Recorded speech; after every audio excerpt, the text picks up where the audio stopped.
성식장애를 위한 강화 인지행동 치료 오늘 세 번째 시간입니다. 5장 6장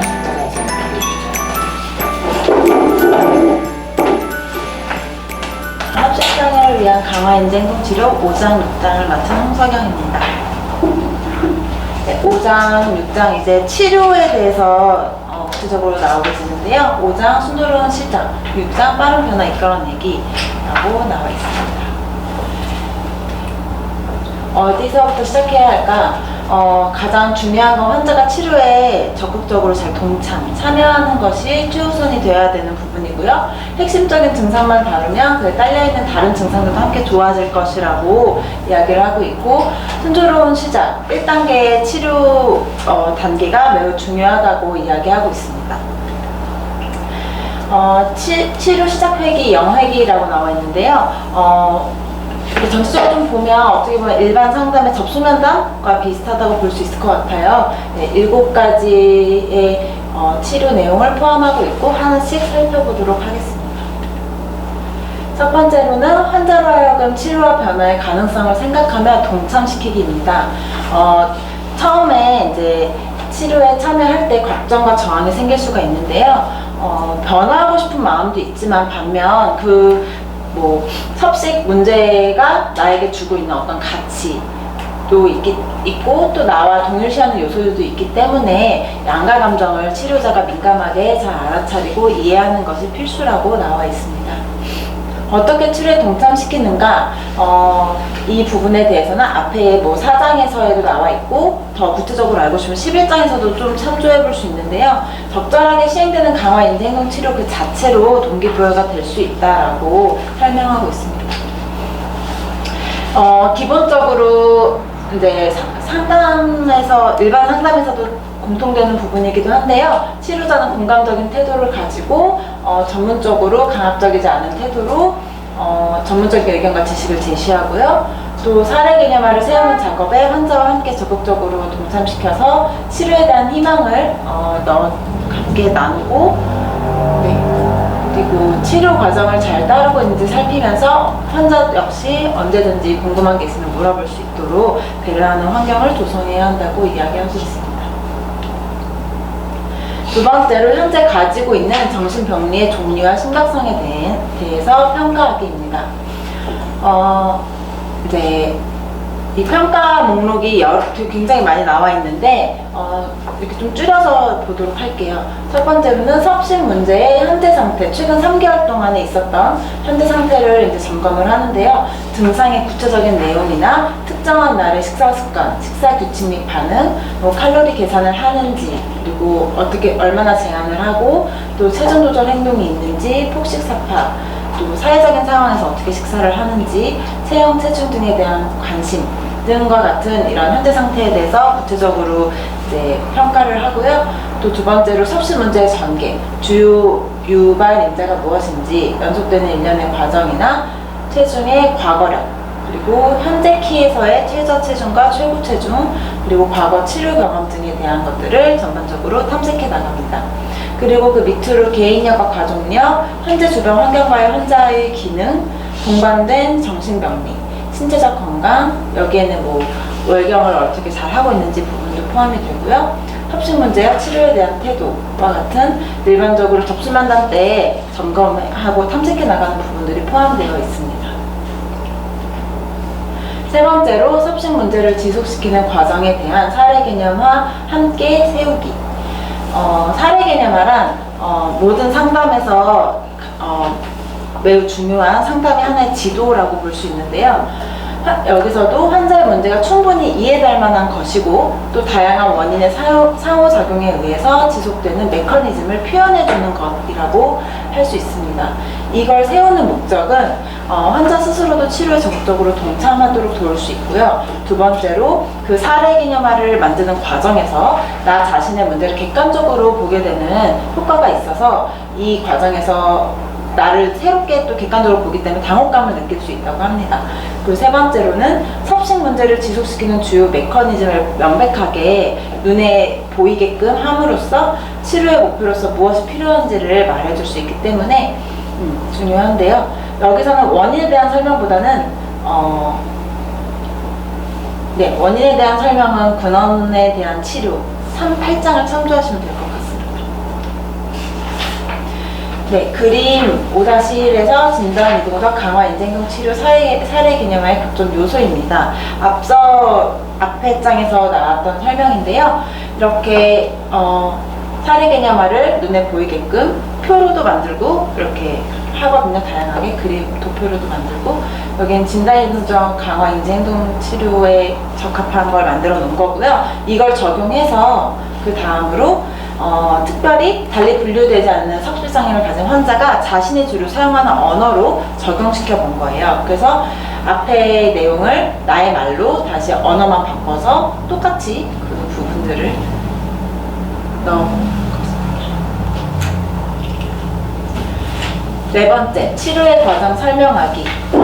환자가 치료를 하는 데 있어서 우리가 어떤 과정을 거칠지에 대해서 설명을 해줘야 하는데요. 첫 번째로는 이 치료의 성격과 형태입니다. 그래서 뭐 치료 명칭, 인지행동 치료라는 것, 그리고 성격과 형태를 정확히 이제 설명함으로써 나중에 재발 가능성이 있더라도 적용할 수 있도록 하는 작업이고요. 두 번째로는 실제적인 문제들, 뭐 상담 치료하는데 참여를 하는 데 있어서 뭐 예상 횟수라든지 기간 빈도, 그리고 상담자 연락처를 주고받는 등의 그런 문제들도 함께 다루고요. 세 번째, 치료 회기. 치료 회기가 어떤 식으로 진행될지에 대해서도 이제 이야기를 해주어야 할 거고요.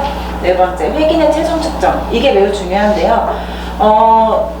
회기의 최종 측정이 매우 중요하다고 나와 있어요. 근데 거부 의사를 표시할 수 있는데 이거에 대해서 상담자는 왜 이게 필요한지 그 목적과 필요성을 잘 설명해 주는 것이 필요하다고 나와 있습니다. 다섯 번째, 열정과 희망의 주체성 불어넣기. 네. 그리고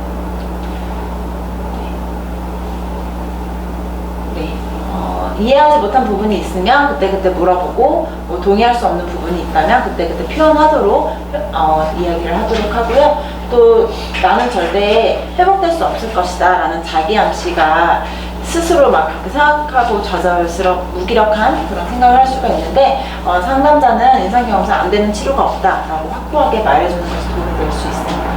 6번, 치료 도중의 탈락. 치료 탈락이라는 문제를 직접적으로 드러내서 다루는 게 필요한데요. 이런 부분에 대해서도 직접 치료자가 입 밖으로 꺼내서 확인을 해봐야 되는 부분이고요. 매 회기마다 성실하게 출석할 수 있도록 강조하는 것이 매우 중요합니다. 7번째, 환자의 질문과 관심사항. 여러 가지 질문들을 할 수가 있는데 그 중에 몇 가지만 볼게요. 첫 번째는 뭐 체중을 늘려야 하나요? 가장 걱정되는 부분인데, 치료 목표는 섭식 문제를 극복하는 것이기 때문에 체중은 식사를 적절하게 조절한 결과로 자연스럽게 얻어지는 것이에요. 그래서 뭐 크게 늘어난다는 게 아니라 그 변화는 미미할 거다라고 설명을 해줘야 되는데요. 단 저체중의 환자의 경우에는 체중 회복, 체중을 늘리는 것이 목표이기 때문에 그 부분은 좀 다르다고 볼 수 있습니다. 그리고 섭식 문제가 없는 나는 과연 누구일까요? 섭식 문제는 나의 일부예요. 섭식 문제가 없다면 난 더 이상 변명하거나 핑계댈 게 없어져요. 섭식 문제가 환자의 모든 기능을 방해하고 있으며 섭식 문제가 없다면 자신이 지금 상상할 수 있는 것보다도 뭔가를 훨씬 더 많이 할 수 있고 더 괜찮아질 거라는 점을 강조하는 게 필요하고요. 네, 주로 기분 상태, 대인관계, 자신감 부분에서 상당한 호전이 일어날 거라는 거를 이야기해 주는 게 필요합니다. 5번째, 실시간 자기 모터링에 대한 교육하기. 자기 모터링은 이거 해보신 분들은 많이 식사일기 같은 거 해보셨을 거예요. 그래서 어느 순간에 나의 행동, 사고, 감정, 그리고 사건의 진행 과정들을 기록하는 건데요. 여기서 식사일기보다는 자기 모니터링이라는 용어를 쓰도록 하고 있습니다.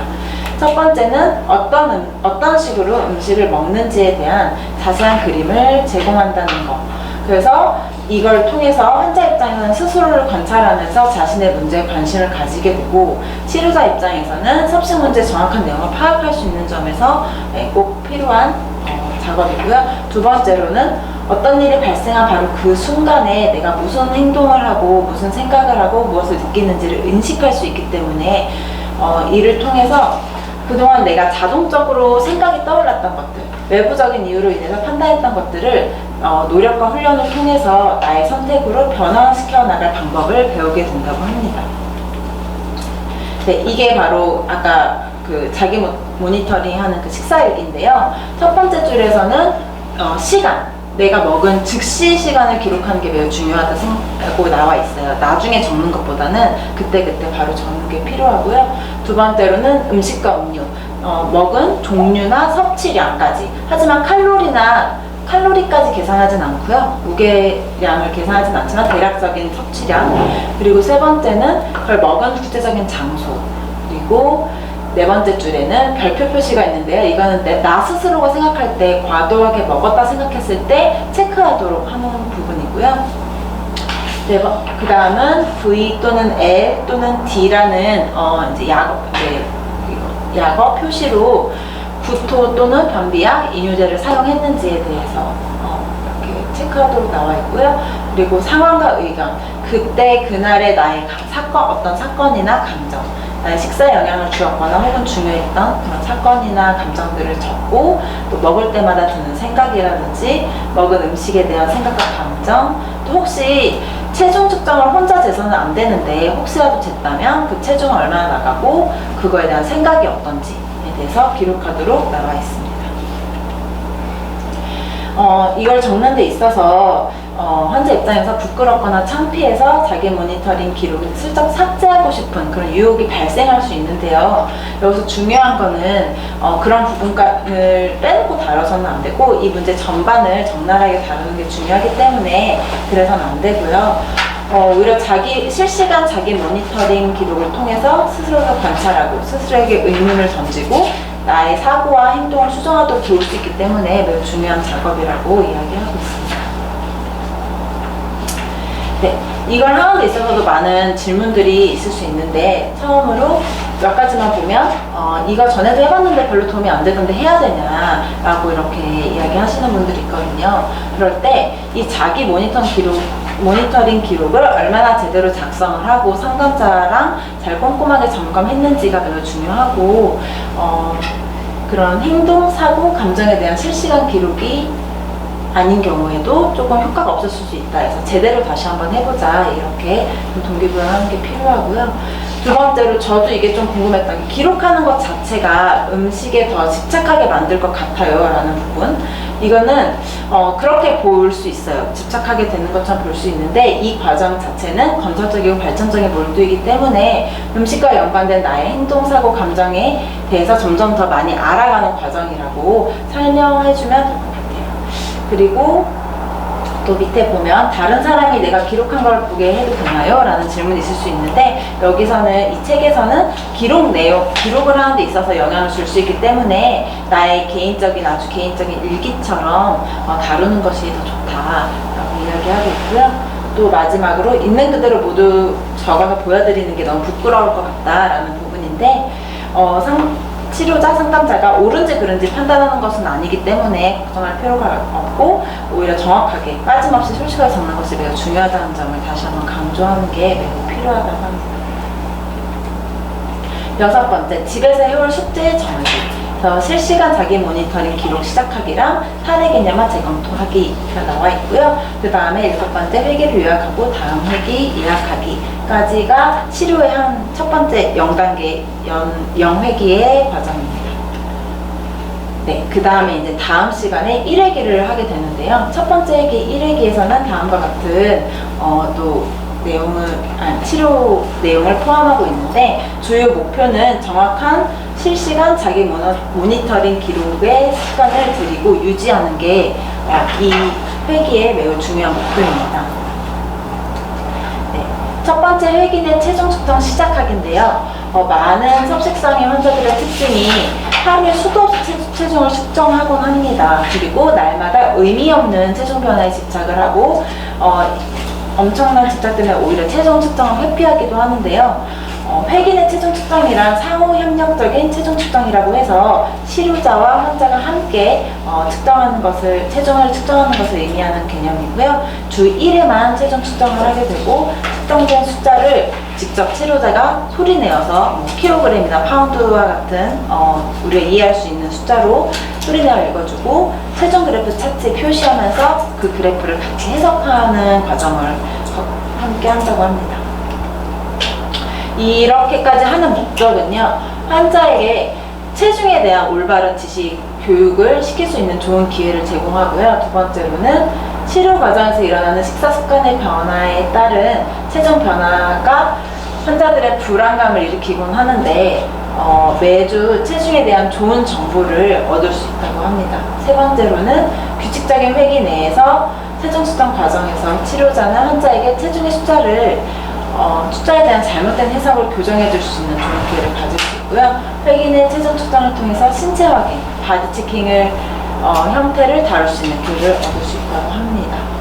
그리고 체중 변화 추이에 대한 해석을 하게 되는데 한 번 측정된 그 체중의 숫자 자체는 우리 몸 안에 여러 가지 변수, 신체 작용이 작용하기 때문에 그거 하나만으로 해석하기는 불가능하고요. 적어도 4주 이상의 변화에 초점을 두고 전체 맥락에서 의미를 해석하는 게 중요하다고 해요.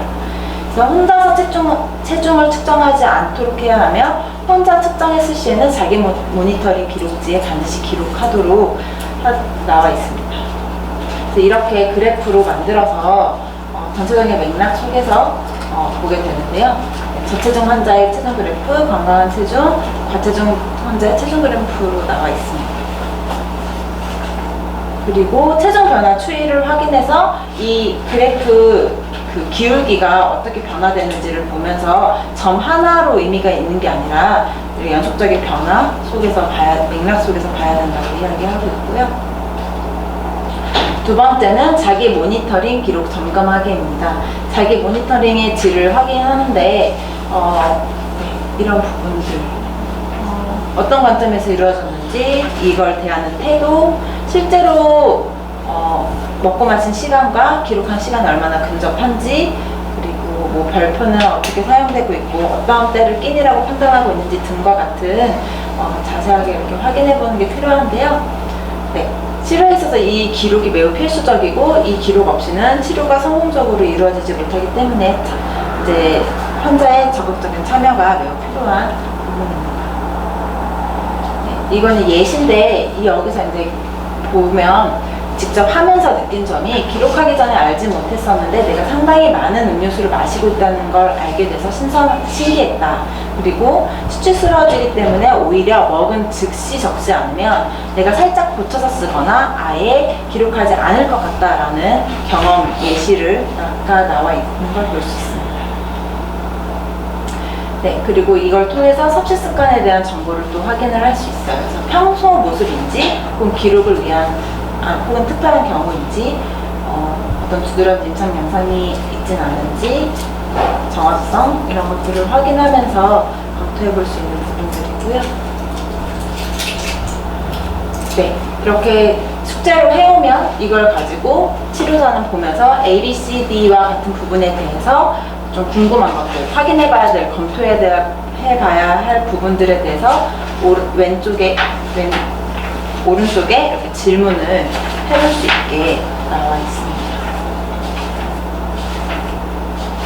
세 번째로 오늘 회계의 주제를 설정하기인데요. 이거는 뭐 지난 시간에 주어졌던 숙제에 대해서 이야기를 나눌 수도 있고, 뭐 자기 모니터링 기록지를 검토하는 과정에서 발견한 중요한 문제에 대해서 나눌 수도 있고, 환자가 다루고 싶어하는 주제에 대해서도 상담 회계 때 다룰 수 있고요. 또 각 단계에 해당하는 새로운 주제로 회계 주제를 설정할 수 있다고 합니다. 그리고 그 네 번째, 주제 관련 상담하기인데요. 치료에 대한 환자의 태도가 한결같이 긍정적인 태도일 수도 있고, 아니면 양가 감정을 갖고 있다가 오히려 태도가 잘 변해서 극복할 수도 있고, 오히려 처음부터 끝까지 부정적인 태도를 유지할 수도 있고요. 네, 상당한 열정을 가지고 시작을 했지만 나중에 흐지부지 될 수도 있는 다양한 태도들이 있는데요. 이럴 때 치료자는 잘 점검해 나가면서 환자의 치료 중도 탈락 문제에 대해서 촉각 유지를 해야 한다고 나와 있습니다. 네, 사례 개념화를 재검토하게 되는데 환자의 변화를 함께 보면서 확인하고 수정을 해 나가야 되고요. 치료가 목표되는 부분을 강조해서 사례 개념의 실질적인 사용 목적을 언급해야 합니다. 또 체중 측정에 대한 교육이 필요한데 아까 이제 앞에서도 설명했지만 체중계 숫자는 여러 변수에 의해서 하루 중에도 기복이 있을 수 있고 날마다 다를 수가 있거든요. 그래서 잦은 체중 측정은 환자로 하여금 숫자에 의미 없는 변화에 집착하게 만들고 더 식사를 제한하게 하는 잘못된 해석을 초래하기 때문에 교육이 필요하고요. 또 실제 체중 변화가 어떻든 간에 다이어트를 지속해야만 한다는 결론을 내릴 수가 있거든요. 내가 보고 싶은 대로만 보려고 한다는 거죠. 그렇기 때문에 혼자서 체중 측정을 하지 말아야 되는 중요한 이유라고 합니다. 네, 그래서 체중과 목표 체중 그리고 체중 변화에 대한 교육을 해야 되는데 체중이라는 건 신체적 체질적에 의해서 조절되는 것이기 때문에 변화를 오랜 기간 동안 유지한다는 건 어려운 일이고 체질량 지수에 대해서도 좀 설명을 해주면서 20 미만이면 각자 나이 성별에 해당하는 건강한 체중을 위해서 늘릴 필요가 있고 네, 이렇게 체중에 대한 설명이 나와 있습니다.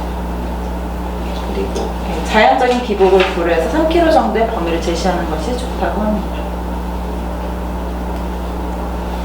치료 목표는 섭식 행동에 대한 조절감을 얻는 것이기 때문에 체중에 대해서도 상당한 조절감을 얻게 될 것이라는 정도로 말하는 것이 좋다고 합니다.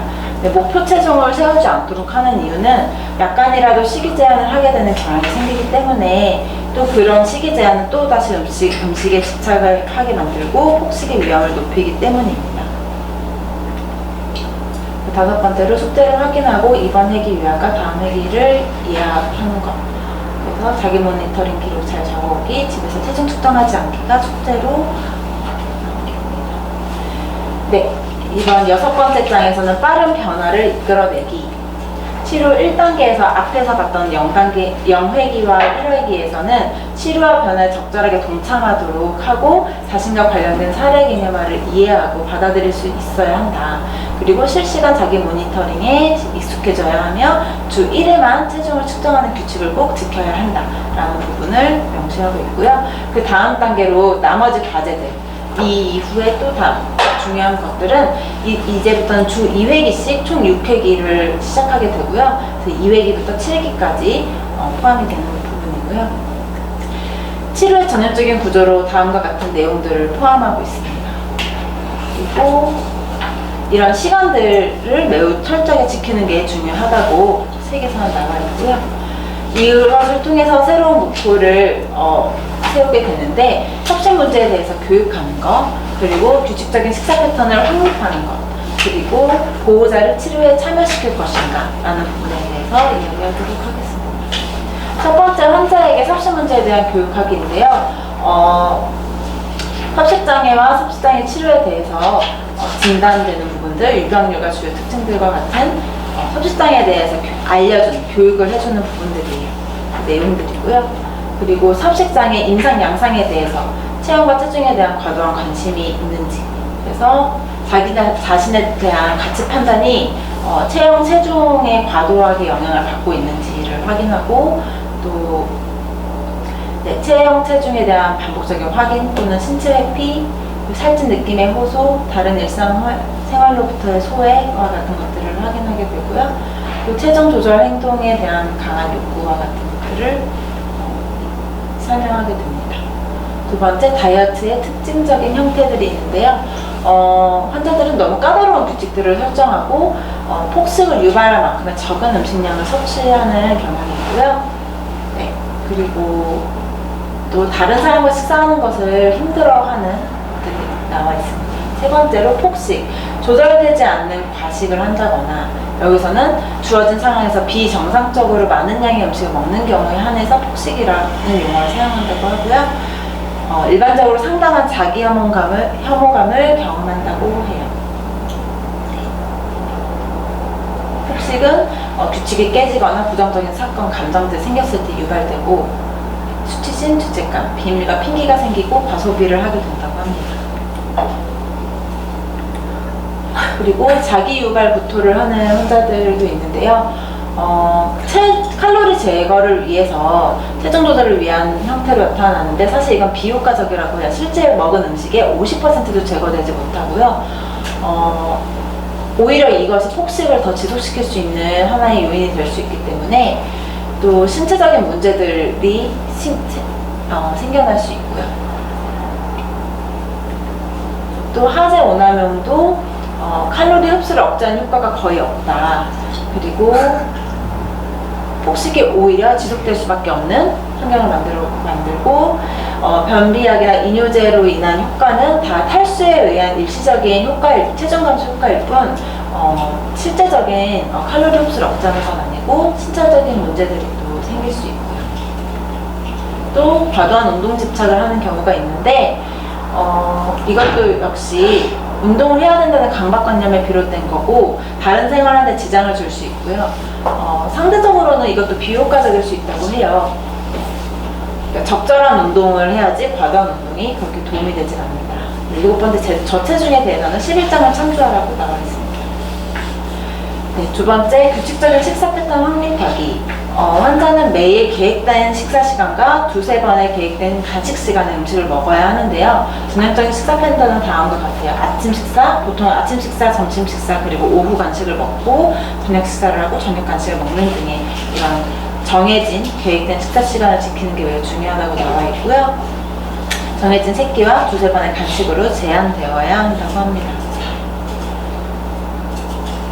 주의사항은 끼니와 간식을 먹되 그 사이에 또 다른 음식을 먹지 않아야 하고요. 그 끼니와 간식도 어떤 것도 그냥 건너뛰어서는 안 되고 공복 시간이 4시간을 넘지 않도록 해야 하고요. 보상하기 위해서 구토나 하재를 복용하지 않기만 한다면 끼니 간식 시간에 내가 좋아하는 음식을 먹도록 해도 괜찮다고 해요.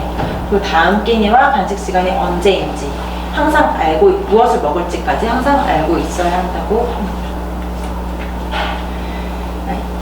나 자신이 무엇을 먹을 것인지를 미리 선택하고 계획된 식사와 간식을 먹어야 한다고 나와 있어요.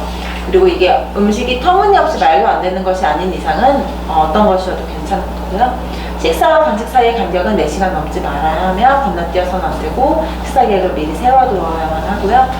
그리고 배고픔이나 배부른 느낌에 따라서 먹어서는 안 돼요. 아직은 그 신호가 정상화되지 않았기 때문에 끼니가 된 시간에 맞춰서 그리고 혹시 다른 사람들과 함께 먹을 때 먹어야 될 필요가 있다고 이야기합니다.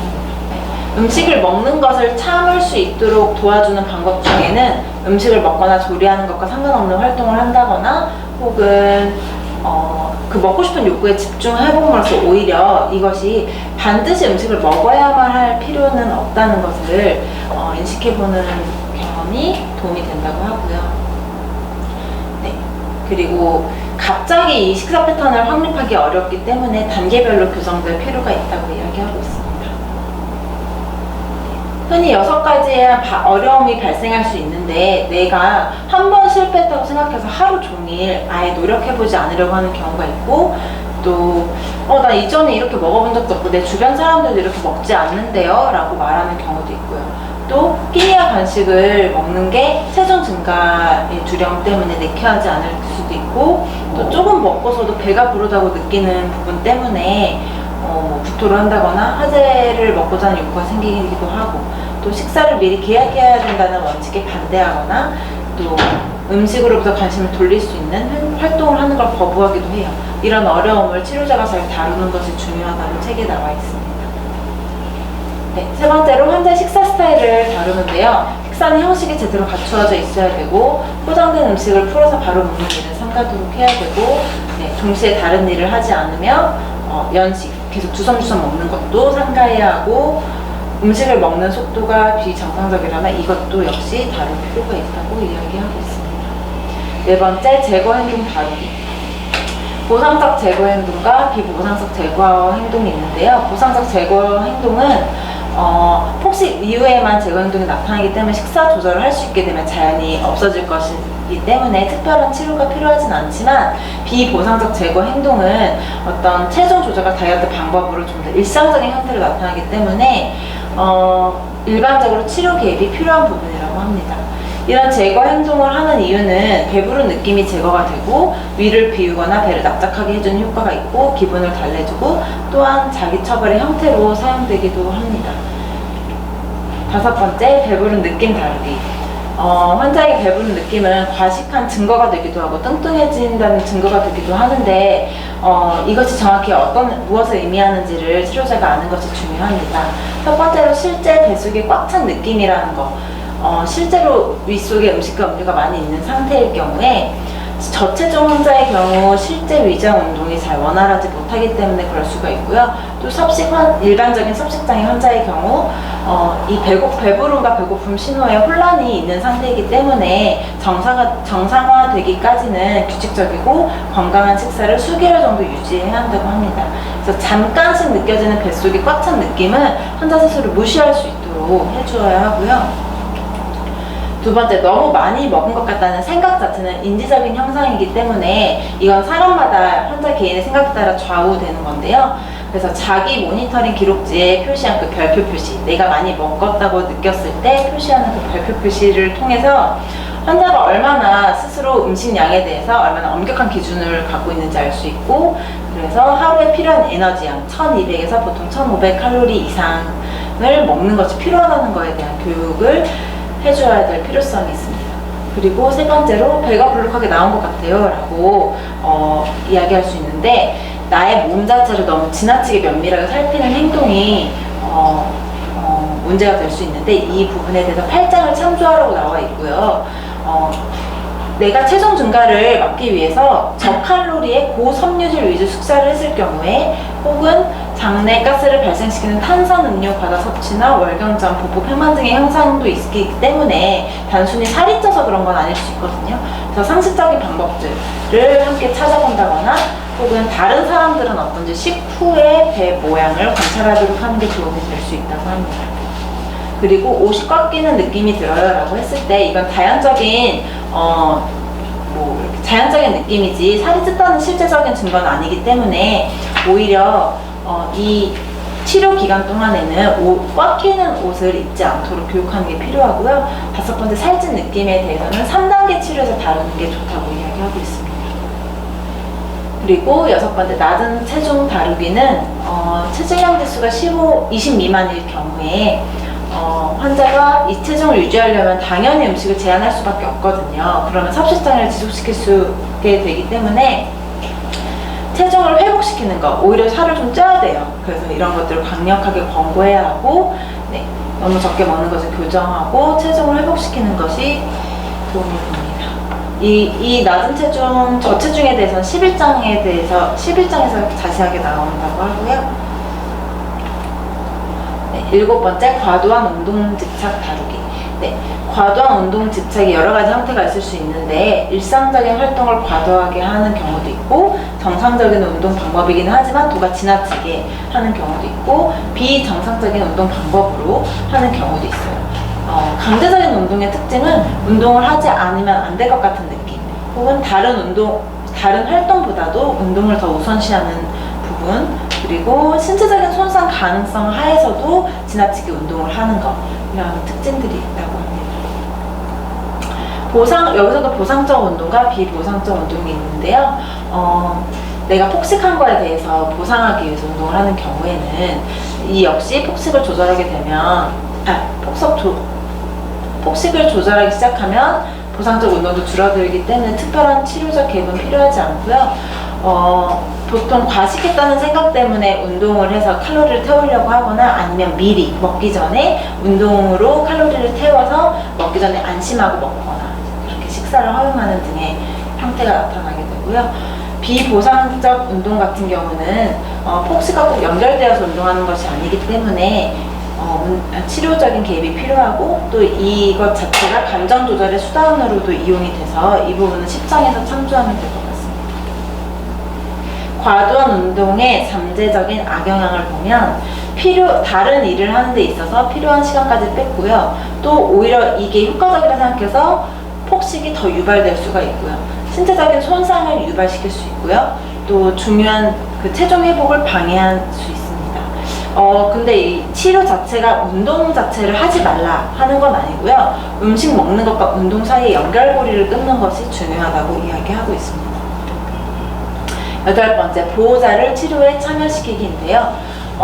치료 효과를 증진시킬 수 있다고 판단되거나 환자가 원한다면 보호자를 치료에 참여시킬 수가 있어요. 단 조건은 변화를 도울 수 있는 경우, 또 조건 두 번째는 오히려 보호자가 변화를 어렵게 만들고 있는 경우에 참여를 시키도록 하는데요. 이거의 또 2차적인 효과는 이제 환자가 더 이상 비밀을 갖지 않아도 된다는 거예요.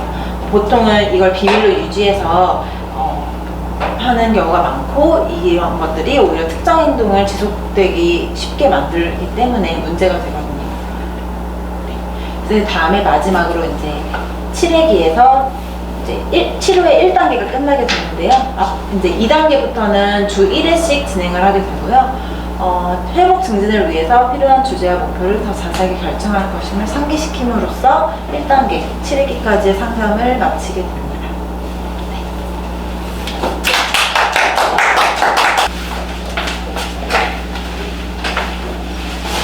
내용이 상당히 길어요.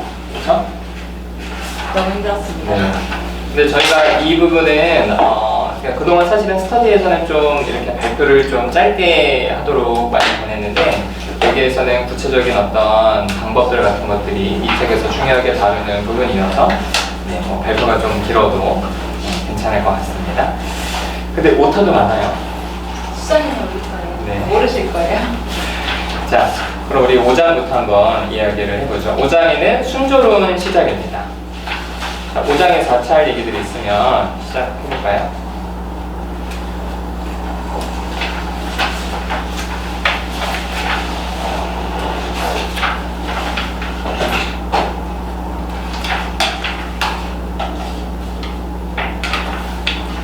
할 얘기가 없어?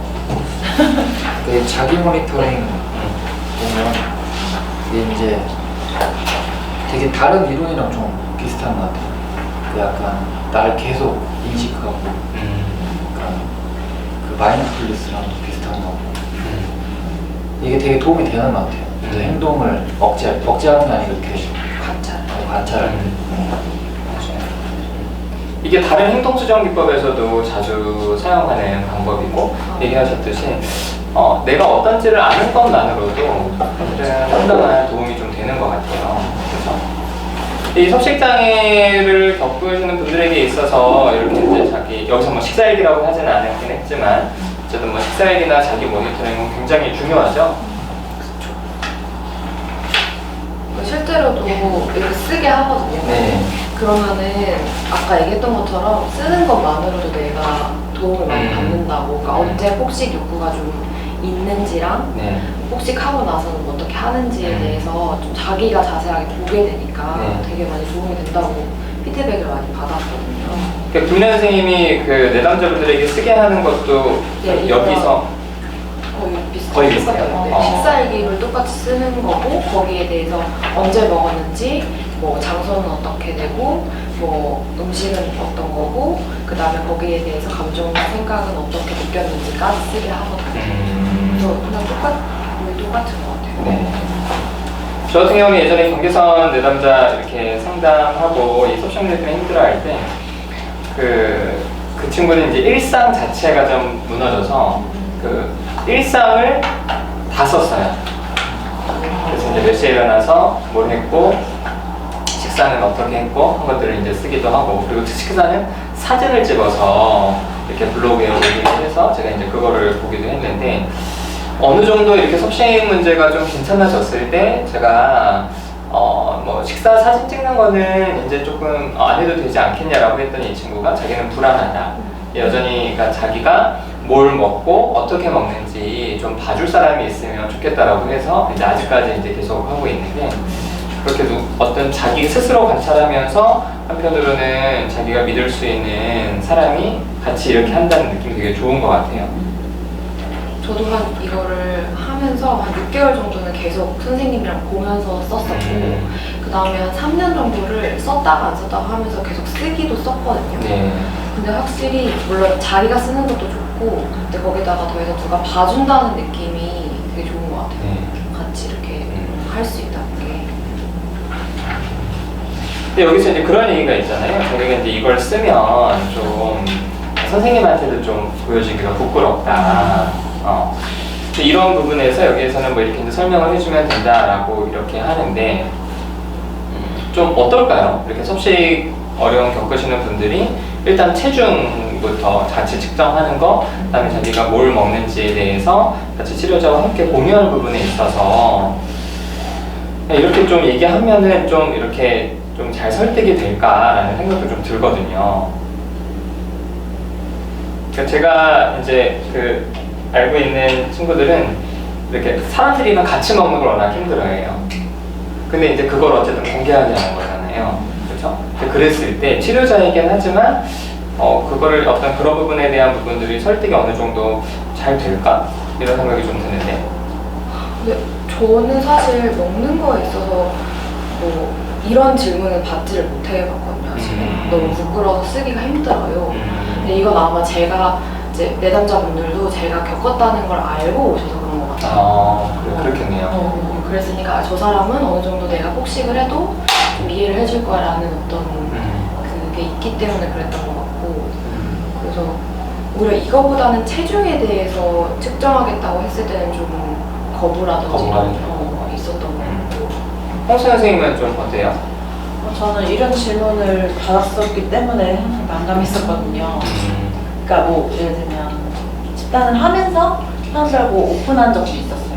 그래서 오히려 그걸 통해서 되게 지지를 많이 얻기도 했는데, 네. 근데 또 금방 이렇게 뭐랄까 의욕적일 때는 또 막 하다가 금방 그게 또 한 번 실패한 나의 모습을 자꾸 보여주는 게 싫어서 또 무너지고 또 무너지고. 그러니까 이거는 개인 상담에서가 아니라 집단에서 공유할 수 있도록 했다는 건가요?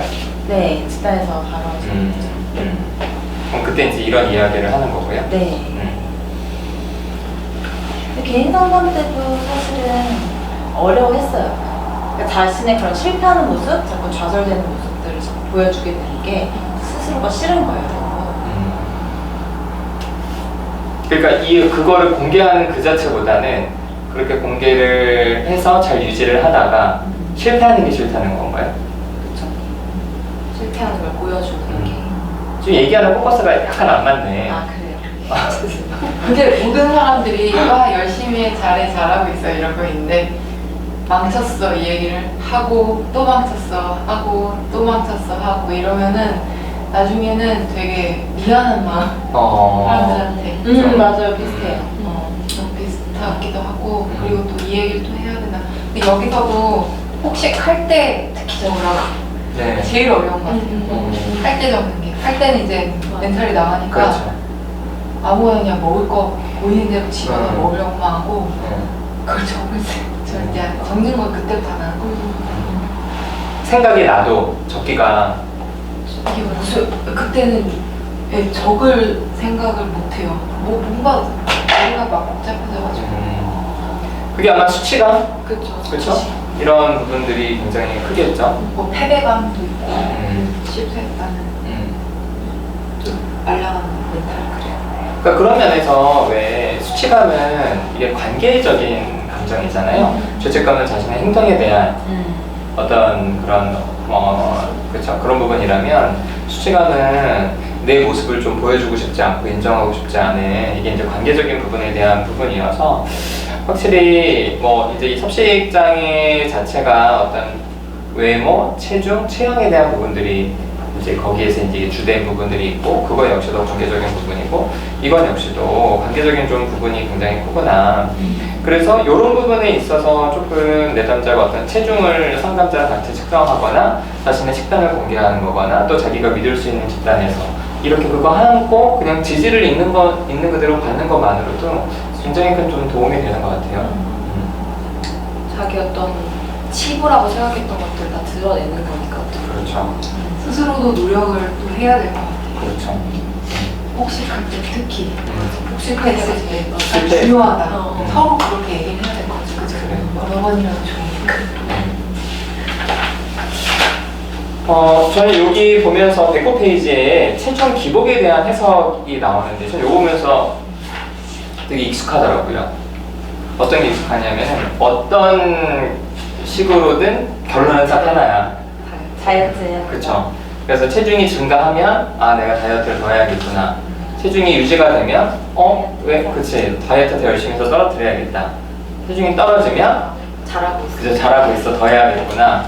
이게 이제 굉장히 익숙합니다, 저는. 왜냐면 제 내담자가 저한테 그랬거든요. 선생님은 그죠? 그랬어요. 저를 버리셨어요. 이렇게 얘기했어요. 이게 지금 상담을 계속 하고 있는데. 그래서 그러니까 이미 자기 마음속에서 자기는 버림받은 거예요. 그래서 제가 아니다, 우리 지금 하고 있지 않냐, 상담.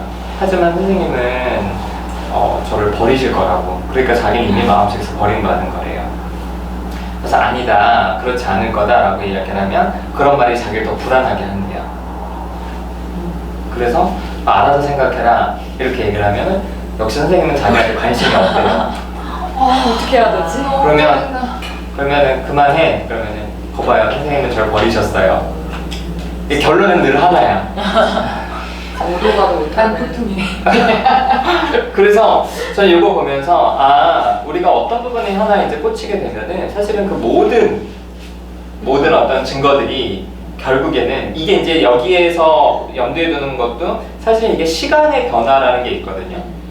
그래서 결국에는 이제 그 친구도 지금은 선생님이 함께 하지만 나랑 평생 함께 할 수는 없잖아요 부터 시작해서. 그러니까 이게 시간에 바뀌면은 결국에는 자기가 원하는 대로 될 거다, 이런 이제 생각들을 해서 오히려 그런 생각들이 실제로 뭐 저와의 관계에서 그렇지 않지만 그동안 있던 관계에서 관계를 많이 깨뜨렸거든요. 그러니까 그런 어떤 터널 비전이라고 하죠. 답이 정해져 있는 그런 인지협착이라는 게 결국에는 이 악순환을 강화시키듯이 여기에서도 어떤 식으로든 다이어트를 더 해야 돼라는 결론이 이 섭식 문제를 계속 강화시키는 어떤 이런 인지적인 부분들이 분명히 있는 것 같아요.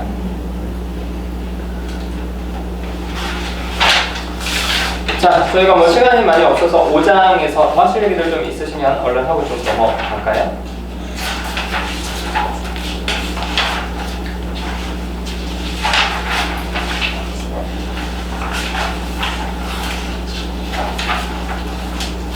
자, 그러면은 넘어갑시다. 자, 6장. 빠른 변화 이끌어내기에서 좀 이야기를 해보죠. 빠른 변화 이끌어내기에서는 일단 구체적으로 이 얘기부터는 치료의 전형적인 구조로 진행되면서 시간들을 이렇게 정해놨잖아요. 저는 이 시간들을 이렇게 정해진 부분들을 보면서 이게 좀 뭐 어떻게들 좀 느끼셨는지 좀 궁금해요. 이렇게 좀 113페이지, 114페이지에 몇 분 정도 해서 이제 결국에는 한 50분 정도로 이제 회계를 맞춰 놓잖아요. 이런 부분들이 어떻게 좀 느껴지시는지. 우리가 항상 매뉴얼이랑 가이드는 그냥 그렇게 틀인 거고, 네. 거기 안에서 그냥 유동적으로 할 수 있는 거니까 그냥 이게 좋다라는 그냥 어떤 형식 같은 거 같은.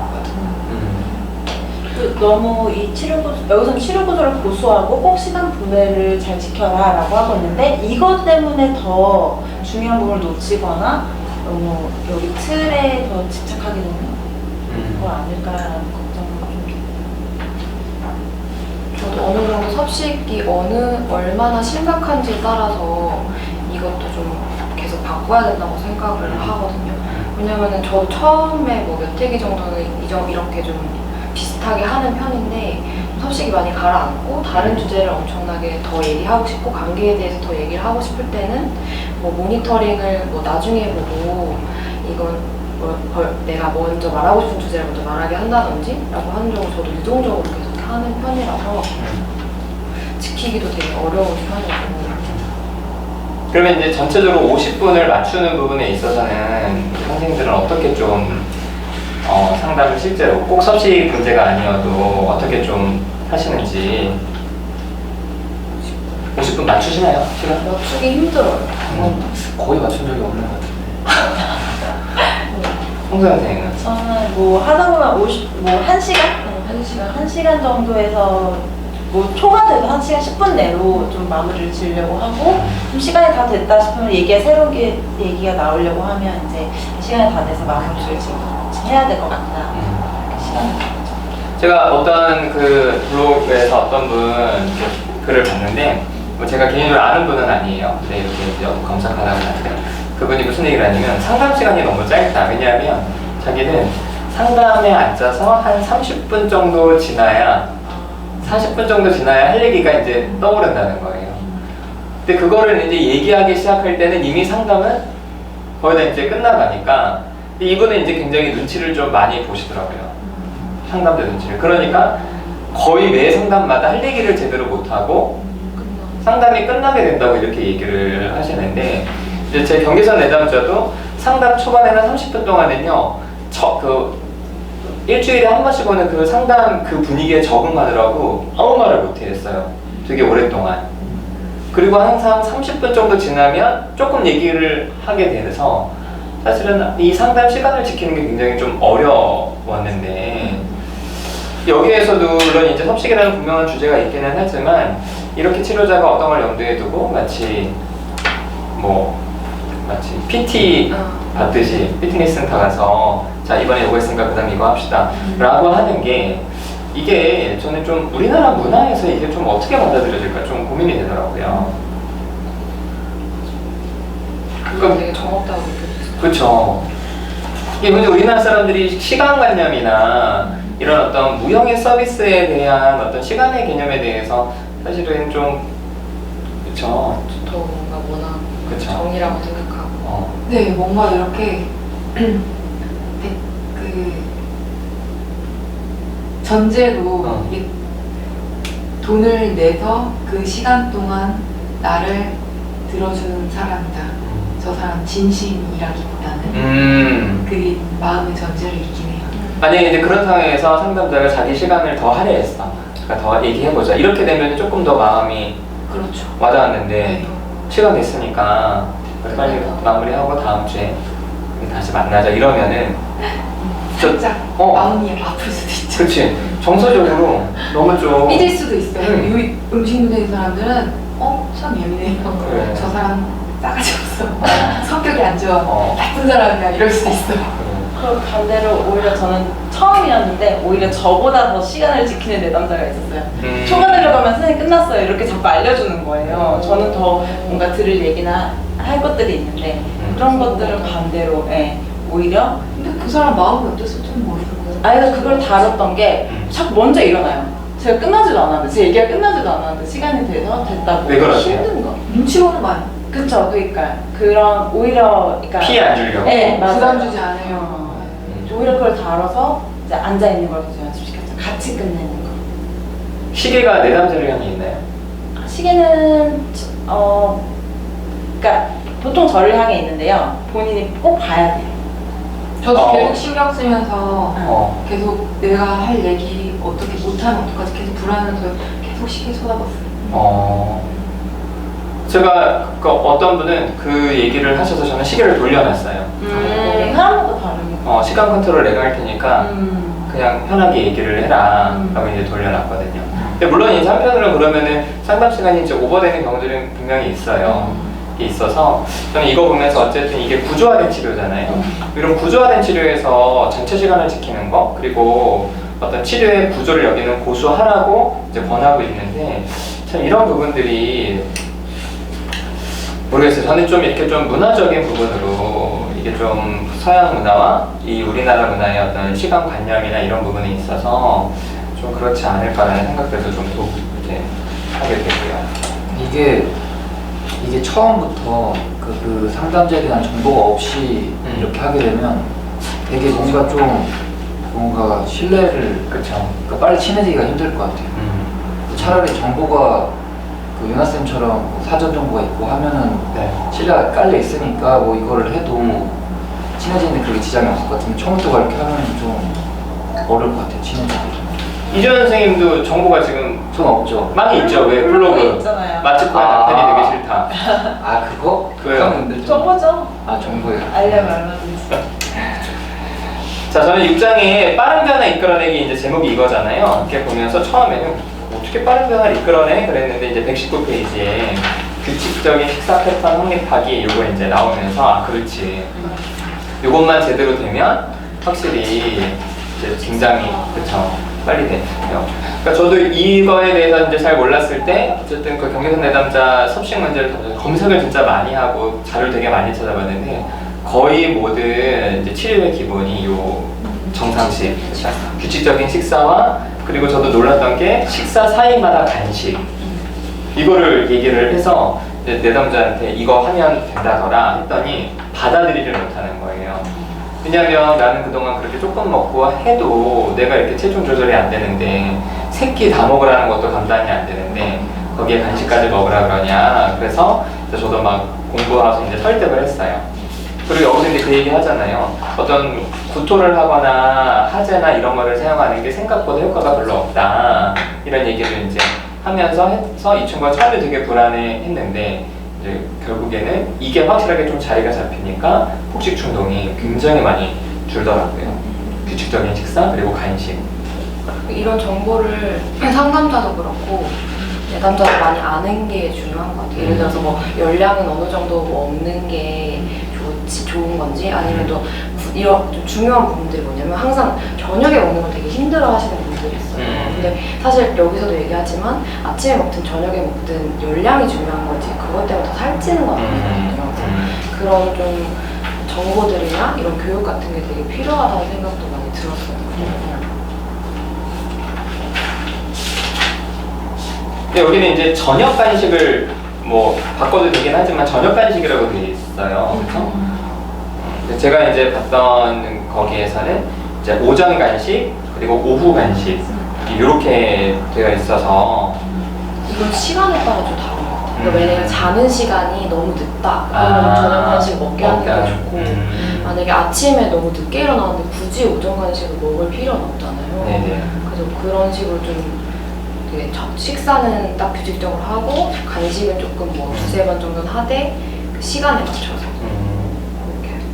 근데 우리나라 이 섭식장애 치료하는 그 병원에서는 이제 국 반찬 아니 밥, 국 반찬 3개 이게 이제 정상식이잖아요. 얘네들은 어떻게 하나? 그게 궁금하더라고요. 근데 여기서는 보니까 뭐 굳이 양이나 뭐 그런 건 정하지 처음에 않고. 정하지 않고 뭐 일단은 규칙적으로 하라고 해가지고 저도 신기하긴 했거든요. 근데 저도 그 밥을 먹으라고 하는 이유는 병원에서도 제가 알기로는 그게 포만감 때문에 처음에는 그렇게 네네. 하라고 알고 있거든요. 네네. 그러니까 한식이 다른 어떤 빵이나 이런 것보다 훨씬 포만감이 많이 들어서 처음에 폭식 욕구를 확 줄여주고 아무래도 내가 이제 식사를 하기에도 뭔가 중간에 뭘 먹지 않더라도 포만감이 확실히 있어서 그렇게 하라고 네. 하는 거라서 그럼 김민아 선생님은 어떻게 하세요? 내담자들한테 이 정상식을 하라고 할 때 밥 이렇게 밥을 얘기를 하세요? 그러니까 저도 처음에는 이렇게 계속 설명을 하죠. 처음에는 한식이 좋다. 왜냐면은 폭식 욕구를 확 줄여주고 포만감이 있어서 뭐 다른 음식이 굳이 땡기지 않을 거다. 근데 만약에 한식이 안 땡기는 날도 있고 내가 원하는 음식이 생기는 날도 분명히 있잖아요. 뭐 예를 들어 샌드위치 먹고 싶거나 햄버거 먹고 싶거나 하면은 굳이 제한을 두지 말라고 해요. 대신에 어떤 적정량 이상은 먹도록 그리고 식사는 식사답게 하도록만 하면은 그게 뭐 크게 벗어나지만 않으면 저는 허용을 좀 하는 편이거든요. 굳이 밥이라고 딱 이렇게 하는 편은 아니라서. 저도 이제 검색을 하다가 정상식을 그렇게 해야 된다고 해서 내담자한테 일단 정상식 이렇게 해야 된단다. 그러니까 이 친구가 그러면 선생님 식판이 필요할 것 같아요. 왜냐면 자기가 이제 밥 양 조절도 잘 안 되니까 그럼 식판을 사자. 그래서 이제 지금도 집에서 밥 먹을 때는 식판에 밥을 먹어요. 그러니까 식판에 이제 밥, 국, 반찬 3개 그렇게 먹고 그리고 이제 먹고 싶은 것들 뭐 과자, 햄버거, 피자 이제 이런 것들 이제 간식으로 먹어도 된다라고 하니까 이 친구가 이제 가끔 그렇게 갑자기 너무 땡길 때가 있는데 밥을 정상식을 하루 3개 먹으면 간식으로 먹어도 된다니까 되게 좀 한편으로는 좋아하더라고요. 이걸 제가 먹을 수 있다는 거. 물론 이제 먹고 나서 체중 될 때마다 이 친구가 너무 힘들어하기는 했지만 이제 체중도 어느 정도 이제 안정기가 되니까 유지가 돼요. 유지가 돼요. 그게 되게 이 친구도 되게 신기해하고 저도 되게 그 부분이 유지가 된다는 게 되게 신기했어요. 그래서 아무튼 이 정상식이 굉장히 중요하다. 폭식 충동을 줄이는 데 있어서는 그렇죠?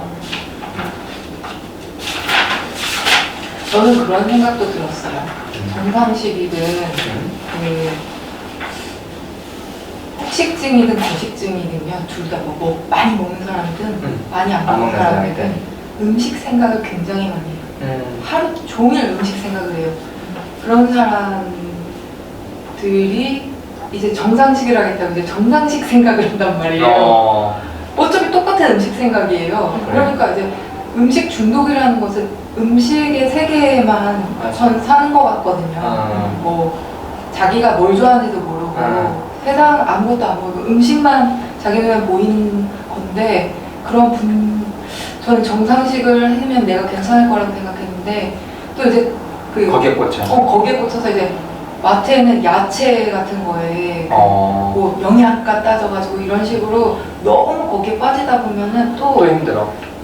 또 음식 세계에서 못 빠져나오는 거예요. 어. 그러니까 음식 생각은 많이 하지 않는 게 좋은 것 같아요. 어떤 뭐 폭식이든 거식이든 좀 음식 생각하고 있을 때 조금 좀 그럼 그걸 어떻게 좀 주의를 전환했어요? 아니면 그거는 좀 저는 그런 일부러 돌린 것도 있고 영상 같은 거 하니까 또 음식 생각하는구나 또 그랬구나 이런 식으로 스스로 자각하고. 네, 자각하고 그리고 또 다시 넘어가고 그건 먹고 싶은 음식이라고 생각을 하는 거죠. 사실 먹고 싶은 음식도 그렇게 자주 생기는 건 아니에요. 사실 누가 자기가 뭐가 먹고 싶다 이런 거 있잖아요. 좀 오히려 내가 뭐 먹고 싶지? 내가 뭐 먹고 싶지? 할수록 거기 더 빠져드는 것 같아. 뭔가 먹고 싶어하는 게 있어야 될 것 같고. 네네네. 진짜 좀 문제 없는 분들 보면 되게 부러운 게 아무거나 먹잖아. 그리고 또 맛없는 거 먹어도 내가 맛있는 거 먹고 상대방 맛없는 나한테 맞춰주느라고 이상한 거 먹고 있어도 별로 불만이 없거든요. 그러니까 자기가 꼭 맛있는 걸 먹어야 된다. 뭘 건강식을 먹어야 된다 자체의 개념이 없고 뭘 먹어도 좋지 뭐 이런 식으로 음식에 별로 의미를 안 두는 게 전 되게 부럽더라고요. 제 내담자가 요즘 이제 새롭게 뭐 이제 그림을 그리게 됐어요. 그러면서 그 에너지가 다 그림으로 갔어요. 부러워요. 그러니까 이걸 이렇게 가니까 지금 이제 워낙 바쁘기도 해서 지금은 이제 정상식을 잘 못해요. 워낙 바쁘기도 하고 그리고 제가 물어봤어요. 체중 재냐? 그러니까 요즘에는 그 하루 일기를 안 쓴 지가 지금 거의 한 1년 정도 됐어요. 근데 이제 안 쓰는 게 너무 바쁘고 집에 오면 너무 힘들어서 자게 돼서 이제 자연스럽게 안 쓰게 되더라고요. 그래서 제가 물어봤죠. 체중 재냐 그랬더니 요즘에는 집에 가면 쓰러져서 체중 생각도 안 나고 이제 그런다는 거예요. 그래서 이제는 좀 자연스럽게 거기에서 이제 이렇게 좀 멀어졌는데 저는 이제 지금 칼린 얘기하신 것처럼 저는 이게 좀 궁금하더라고요. 그러니까 기본적으로 에너지 수준이 높은 사람들은 이제 뭐 하나에 꽂히면 이게 이제 음식이나 섭식에 꽂히면 이제 그렇게 되고 또 이제 이 친구 같은 경우에는 이제 지금은 다른 거에 꽂혔으니까 그게 좀 더 잠잠해졌고 그런데 그러니까 섭식 장애를 겪는 분들 중에서도 이렇게 기본적으로 에너지 수준이 높아서 뭐 하나에 좀 꽂히는 분들이 있을 것 같고 한편으로는 그렇게 에너지 높은 건 아닌데 정말 그런 외모나 체중이나 체형에 대한 부분들 때문에 이게 좀 이렇게 문제가 되는 부분들이 좀 이렇게 구분해 볼 수 있지 않을까? 그래 만약에 그렇다면 이분들의 추이가 좀 이렇게 그 이후의 변화 과정들이 좀 뭐 어떤 치료 전략들이 좀 달라야 되지 않을까 하는 생각들이 좀 들거든요. 그래서 저는 제 내담자는 딱 그냥 뭐 하나에 꽂혀야 살아. 얘는. 집중을 좋아하시네. 그러니까 뭐 하나에 꽂히면은 정말 미친 듯이 그거에 빠져들어요. 근데 지금은 그게 이제 섭식은 이제 잠잠해졌으니까 이제 다른 거에 빠져서 이제 그것 때문에 이제 몸이 망가져. 옛날에는 운동하다 몸이 망가졌는데 그래서 그런 부분이 있어서 저는 조금 다르지 않을까 생각이 좀 들더라고요. 다르네요 진짜. 다른 것 뭔가 같아요. 이렇게 꽂혀서 음식을 가는 사람이랑 체중 때문에 음식을 가는 그러니까. 저는 이제 저기 춤을 되게 좋아하잖아요. 어. 그래서 춤에 굉장히 그쵸, 꽂혀 있는데 어. 또 외모에도 엄청 꽂혀 있었던 적이 있어요. 지금도 꽂혀 있긴 한데. 그래갖고 제가 근데 확실히 구분이 되는 게 저는 춤에 아무리 한동안 굉장히 몰입된 적이 있었거든요. 대학교 다닐 때. 그때는 거의 춤밖에 안 췄는데 그래도 그 외모에 대한 집착은 계속 됐거든요. 그러니까 외모에 대한 집착으로 가는 게 제가 피부에 대한 신경 엄청 썼거든요. 피부? 네, 피부가 안 좋으니까 그 당시에 진짜 엄청 되게 좋으신데. 아니, 저 진짜 안 좋다 생각했었어요. 근데 지금 그냥 그러려니 하는데 그래가지고 그걸 보면 구분이 되는 것 같아요. 그러니까 몰입된다 해가지고 다른 그 외적인 게 잊혀지는 건 아니고 그런 것처럼 그 섭식도 외모에 대한 집착이 있으면 좀 더 다른 데 몰입을 해도 여전히 집착을 하는 것 같아요. 섭식에 집착을 할 것 같아요. 뭔가 좀 이상해요. 왜 뭐가 있어? 무슨 말 하는지. 핀트가 좀 그러니까 본인은 뭐야? 본인은 이제 나는 외모는 어떤 내가 집착하는 거랑 상관없이 꾸준하게 있는 문제고 옛날에는 그러니까 뭐 집착하는 거는 옛날에는 춤에 집착했는데 지금은 뭐에 집착한다는 거예요? 아까 다시 설명할게요. 그러니까 춤에 제가 굉장히 집착했을 때도 이거 보시고 상담 오셔야 되니까. 그죠? 그래서 내가 춤에 굉장히 집착했을 때도 네. 그 외적으로 막 갖고 있는 그 어려움이 사라지질 않았었어요. 그러니까 그 말 아니에요? 그러니까 아무리 다른 거에 집착을 해도. 그쵸. 그러니까 어떤 거에 몰입하면 없어진다고 했잖아요. 그러니까 이 내남 그러니까 누쌤이 말한 내 남자는 나는 다르다. 난 다른 경우다. 내가 잘못 이해했나? 그러니까 내가 생각한 거는 잘못 이해한 거야. 그래요? 그러니까 제가 그냥 봤던 경우는 이거예요. 제 내담자도 그렇지만 어떤 분은 그러니까 기본적으로 에너지 수준이 높은 사람들이 있어요. 그럼 이 사람은 만약에 쇼핑에 미친 듯이 빠지잖아. 그러니까 제 내담자 쇼핑에 한번 빠졌어요. 섭식을 못하게 하니까 계속 쇼핑을 하는 거야. 그 쇼핑을 하고 하면 이제 후회되면 계속 취소를 해. 근데 이제 집에 왔어요, 쇼핑. 그럼 그거를 입기가 싫은 거야. 그래서 다 바로 버려요. 근데 남이 입기도 싫어서 다 잘라버려, 옷을. 그리고 계속 취소를 시키니까 반품되는 거는 그래서 어떤 그 쇼핑, 그 친구 블랙리스트에 올라간 그 쇼핑 그게 많아요, 사이트들이. 반품을 계속 하는 거야. 그러니까 섭식을 못하게 하니까 요거를 하고. 그래서 이 친구가 지금 이제 가장 생산적이고 이 친구의 어떤 재능에서 그림을 하니까 다른 게 다 잠잠해지는 거야. 근데 에너지를 아니, 그건 높은 부케이스인 분들은 것 있는 같아요. 같아요. 좋은 케이스. 그렇죠, 그렇죠. 보통은 의식 수준이 낮기 때문에 그냥 그렇지. 쉬운 걸로. 맞아요. 그 말이잖아요, 제 말이. 그러니까 어떤 연결을 시켜봐. 춤에 춤에 몰두돼 된다면 원래 내가 갖고 있던 외적인 문제가 이분처럼 에너지 수준이 옮겨가니까 사라질 수가 있는 건데 거기에 대한 그러니까 잠시만요. 아까 제가 이제 피부 관리를 하는 게 그냥 거기에 몰두된 피부 관리 자체에 몰두된 게 아니고 외적인 기준이 있으니까 그죠?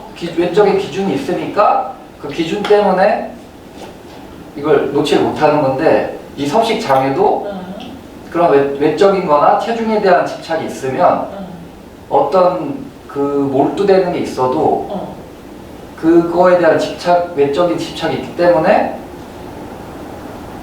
그러니까 체중과 그러니까 그냥 단순히 어떤 거에 몰두되는 사람이 아니고 안 되겠다. 상담 줘봐야겠다. 그러니까 집착인데 욕망이 끌어가기가 더 어. 쉽다. 이런 얘기 아닌가? 욕망이 끌려가기가 더 쉽다. 식욕 타면 뭐지? 기본적으로 이 선생님은 에너지 수준이 안 높아. 안 높아. 진짜 안 높긴 한데 우리는 조용히 있자. 근데 아니 김은혜 선생님 에너지 높잖아요. 그러니까 지금은 이제 섭식이 아니라 본인이 하는 일에 이제 꽂혀 있는 거고. 이래도 일에도 꽂히기도 해요, 그렇죠? 일에 꽂히면서 거기 같이 동시에 꽂히는 경우가 많잖아요. 근데 에너지 수준이 확실히 높은 사람은 거기에 꽂혔다가 이렇게 왔다 갔다 하는 것도 진짜 확실히 있는 것 같고 나머지 경우에는 이제 이걸로 인해서 보상을 뭐 예를 들어 성취라든지 뭐 칭찬이라든지 인정을 받기 때문에 거기에만 몰두하는 경우가 있고 맞아. 그러니까 다른 것 같아. 확실히 에너지 수준이 높은 거랑 여기 인정 때문에 거기에 자꾸 목매는 거랑 사회생활도 하면서 섭식장이 있는 거랑 그냥 섭식만 있으면서 그쵸, 그럼 남한테 진짜. 이렇게 의존해서 붙어먹고 사는 사람들도 그러면 진짜 이건 너무 맞아요. 몰두만 자, 저희 어쨌든 이 강화 인지행동 치료 책 내용이 굉장히 길어서 발표 시간이 길어지니까 같이 얘기할 시간은 좀 아쉽게 좀 짧게 되는데요. 우리도 그래요. 우리도 앞에 얘기해보셨더니 앞에는 별로 할 얘기도 안 하고 그 뒤에 막 발전이 오는데 끝내야 돼. 우리 이제 시간을 지켜야 더 되니까. 얘기하고 싶은데. 그러니까 끝나야 돼. 약간 좀 에어리 시간 이렇게. 나는 집단을 들어가게 돼서 무조건 끝내야 돼. 네. 네. 아주 간단하게 오늘 어떠셨는지 한마디씩 짧게 하시고 마치도록 할게요. 저는 사실 이 책 내용이 익숙하면서 좀 재밌었어요. 왜냐면 질문들이 진짜 많이 제가 듣는 질문들이거든요, 네. 실제로. 그리고 뭔가 이런 딱 규칙 같은 거 적는 것도 제가 이제 많이 하는 거라서 되게 좀 익숙하면서 재밌게 봤던 것 같아요. 어렵지 않아요. 저도 되게 재밌었던 게 그런 포인트들이 있더라고요. 좀 약간 잠시만요. 네.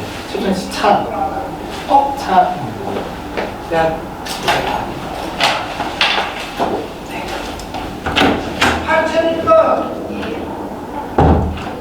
되게 핵심적인 건 많이 한데 중간중간에 약간 노하우라고 해야 될까? 네. 그런 식으로 좀 설명해 놓은 게 칼로리를 뭐 에너지로 바꿔서 그렇죠, 그렇죠. 한다든지 네. 뭐 또 욕망의 뭐 파도 해가지고 그게 이제 흘러가는 걸 이렇게 설명한다든지 막 이렇게 이런 여러 가지 좀 이제 중간중간에 그러니까 노하우 같은 것들이 되게 공부가 되는 느낌이었어요. 저한테. 네.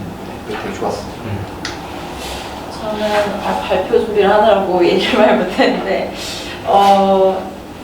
이 5육장의 내용이 되게 저도 뭐랄까 중요한 내용들이 되게 많았던 것 같아요.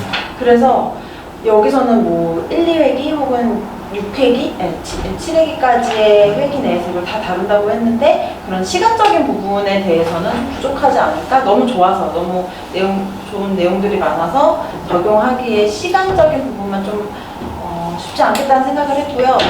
저도 이런 자기 모니터링, 식사일기 같은 거를 하다 계속 실패하는 경우가 있었어가지고 전 이걸 보면서 다시 한번 제대로 이 틀을 따라서 다시 한번 제대로 적용해봐야겠다 이 생각을 좀 많이 했어요. 저는 요 이제 전상식에 대한 부분들, 규칙적인 식사에 대한 부분들이 나왔잖아요. 그래서 역시 이게 굉장히 중요한 부분이구나. 그리고 이런 것들이 아주 구체적으로 잘 설득이 되게만 하면은 섭식장애 치료에 굉장히 빠른 변화를 일으킬 수 있는 부분이라는 거를 이렇게 또 책을 통해서 확인받으니까 한편으로 좋다는 생각도 들었어요. 네. 저는 음식과 운동 사이의 연결고리를 끊기 이런 얘기가 잠깐 나와서 이게 조금 신선했어요. 생각해보면 저는 식단을 봐드리면서 어떻게 보면 채점을 해드리는 입장이거든요. 이게 맞고 그리고 근데 약간 옳고 그름을 판단하지 않고 피드백을 그냥 주신다든지 긍정적인 조금 고민이 되는 부분도 있고 이게 좀 섭식장애를 유발하는 방식이 아닐까? 그리고 아까 에너지 수준 높고 낮고에 따라서 그 관점 얘기하는 게 좀 재밌었어요. 네, 좀 아쉽네요. 네, 더 얘기하고 싶은 뭔가 그냥 자기 얘기만 하다 끝나고 같아서 네, 그래서 재밌었습니다. 섭식장애를 위한 강한 인지행동 치료 오늘 3번째 시간이고요. 4번째 시간 발표는 전데 아무튼 길어요. 우리 김민환 선생님이 여기를 발표를 했어야 되는데 자 그리고 우리 이완 선생님은 개인적인 사정으로 이번 스터디는 안 오기로 이렇게 하셨습니다. 섭식장애를 위한 강한 인지행동 치료 다음 주에 우리 또 찾아뵙도록 하는데 다음 주는 저희 아니에요. 네네 다음 주는 쉽니다. 그리고 그 다음 주가 또 맞아요. 10월 3일입니다. 와 네네 그래서 10월 10일 날 쉬고 10월 10일 날 뵙겠습니다. 자 여기서 마치겠습니다. 감사합니다.